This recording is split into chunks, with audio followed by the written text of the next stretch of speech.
So we're painting over an old piece, which I just wasn't feeling all that much. And I'm gonna say it a million times, you know, don't get too attached to your paintings. We're starting here with a base coat of crimson, Master's Touch crimson. This is pretty dark, and for the rest of the piece, it's not going to show up. This is just to lay the bedrock. We're going to go over this with two other shades, Hot Rod Red and Crimson. I believe the brand of paint is Apple Barrel. Apple Barrel is pretty cheap compared to the Master's Touch stuff, and you know, quality paint and bad quality paint, it doesn't really matter. They have their different properties, and these two play well, very well, compared to the Crimson. So what we're going to do is get all three tones and mix them up so we have a solid foundation to work off of. And then we're just going to carve up the image. We're going to go on the outside just a little bit, and then we're going to start diluting the black paint with water, so there's more dark tones, and we'll bring the image out. And this one came about wonderfully, came about quickly, and I am very satisfied with the end product. Already I can kind of see where we're going to take this. That figure on the top left, that at this point I know that's going to be an arm, a severed arm. I can kind of see where the head's going to be. It's going to be a slumped over figure, and that's about all I know at this moment, but that's all I need to know. And since we diluted the black with the water, it gives a good background to what we're doing here. And there's the primary face, and there's the leg.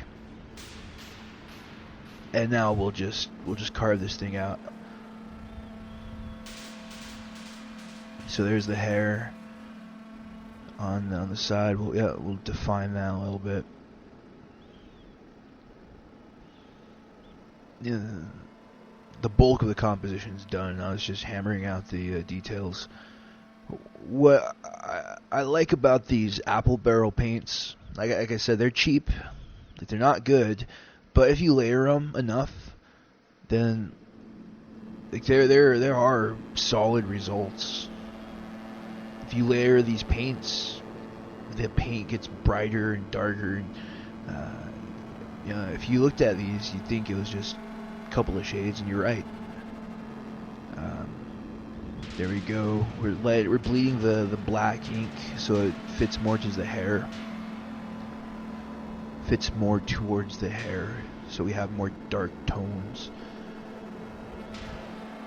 I'm using a little bit of pink, mixed with the red, and I'm just gonna make a couple of highlight points. Not too many.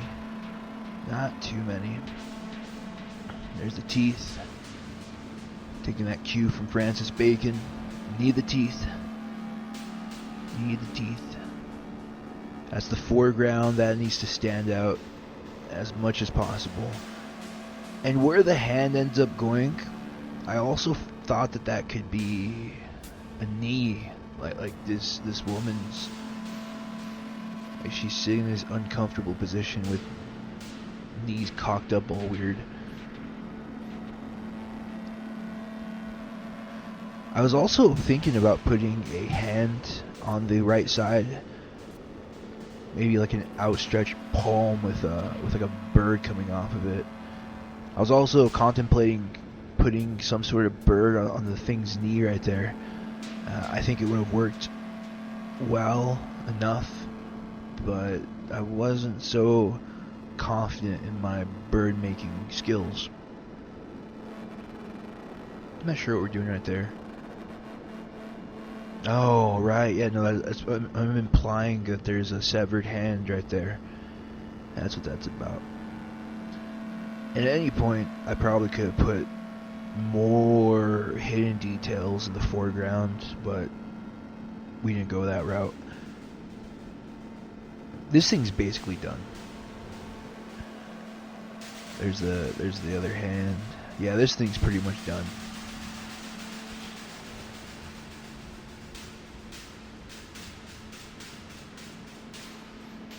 I have a lot of 20 by 16s and a lot of 24 by 18s. I have a stack of canvas in my room that's at least 4.5 feet high. A good portion of those are finished paintings that I'm not going to paint over, but a lot of them can be repainted over. So I have an excess amount of canvas right now. But at this point I'm feeling kind of restricted by doing one size. So I had to make a few calls. I'm probably going to go through my irregular size canvases and try to find some pieces that I could go over. Because I've been in a pretty rough spot lately mentally. And it's not depression like a miserable depression, but a zapped of energy depression for about a week and a half now. And the artwork hasn't suffered too much until recently. Not this last piece, but the last painting and the ink piece before that. It was really difficult getting both of those out. For whatever reason, I really struggled getting those two out. And normally painting isn't about struggle. So I went to something that I knew I could do and I could do well. And that's these red on black pieces. I've been doing these for about 2 years, and I could crank these out fairly easily. And yeah, these things just come. I like them. I really dig the more exploratory stuff I'm doing with brighter colors, but at any point I could go back and I could make these red and black ones. And I could do them quick. If you haven't noticed, this time lapse is over in about 6 minutes, whereas the other ones are pushing 12. It's easy, but the results are great. I really dig these. And yeah, I mean, yeah. That's it for this piece. Self promo. Buy some merch, blah blah blah. Links in description. Peace.